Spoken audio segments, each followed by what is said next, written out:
Praise the lord. Good morning అండి. అందరూ బాగున్నారా? నిన్నటి దినాన చర్చ్ వెళ్ళి కుటుంబ సభ్యులుగా ఆరాధించారండి. మరి మిమ్మల్ని మీ కుటుంబాన్ని యేసయ్య ఆశీర్వదించిన గాక.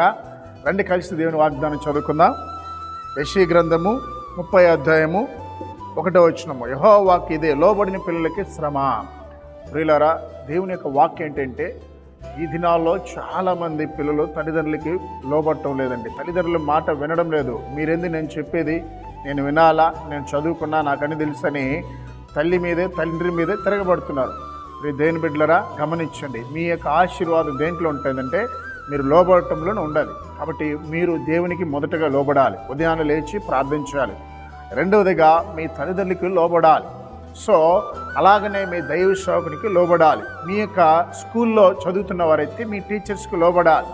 అలాగనే మన తోటి వారు, మనకంటే పెద్దవాళ్ళు ఎవరైనా ఉంటే వాళ్ళకి లోబడి వారికి విధేయత చూపించాలి. ఈ దినాల్లో మరి చాలామంది పిల్లలు తల్లిదండ్రుల మాట వినకుండా చెడిపోతున్నారు. కనుక లోబట్టు నువ్వు నేర్చుకుంటే ఆశీర్వదించడం దేవుడు నీ పక్షాన ఉంటాడు. కనుక ఈ వాగ్దానం వింటున్న దేవుని ప్రజలారా, ఇంతవరకు మీ తల్లిదండ్రుల మీద తిరగబడ్డారా? కొంతమంది తండ్రిని కొట్టిన వాళ్ళు ఉన్నారు, తల్లిని దూషించిన వారు. అది నీకు క్షేమం కాదు సహోదరి, అది నీకు క్షేమం కాదు సహోదరుడా.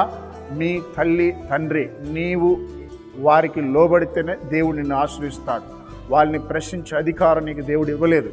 దేవుడు ఏం చెప్తే అదే మనం చేయాలి. కాబట్టి ఈ వాగ్దానం వింటున్న బిడ్డలారా, మీ తల్లిని తండ్రిని సన్మానించండి, వారికి ప్రేమించండి, వారికి గౌరవాన్ని ఇవ్వండి, వారికి లోబడండి. కాబట్టి ప్రార్థన చేద్దాం. మహాగణుడా, ఉదయకాలన వాగ్దానం అయిన బిడ్డల మీద నీ ఆశీర్వాదం ఉంచండి. ఎంతోమంది నన్ను యాక్సిడెంట్లో కాలు చేతులు పోగొట్టుకొని హాస్పిటల్ సీరియస్గా ఉన్నారు. వారిని స్వస్థపరిచినైనా ఇంకా నొప్పులతో బాధపడుతున్న వారిని కూడా ముట్టి బాగు చేయమని ప్రార్థిస్తున్నాను తండ్రి. అయా హాస్పిటల్లోనైనా ఎంతోమంది రోగముతోనైనా ఐసీ వార్డులో ఉన్నారు. నీ రక్త వారిని కడుగునుగాక నా ప్రభ. ఉదయకాలం నా ప్రభ, అనాథ పిల్లల్ని, వృద్ధుల్ని మీ కృపలో జ్ఞాపకం చేసుకోండి తండ్రి. ఎంతోమంది నా యవ్వన బిడ్డలు నా ప్రభ చెడు మార్గంలో ఉన్నారు, వారిని రక్షించమని, పుట్టినరోజు వివాహం దినం జరుగుతున్న బిడ్డలను దీవించమని యేసు నామములో ప్రార్థిస్తున్నాం తండ్రి. ఆమేన్.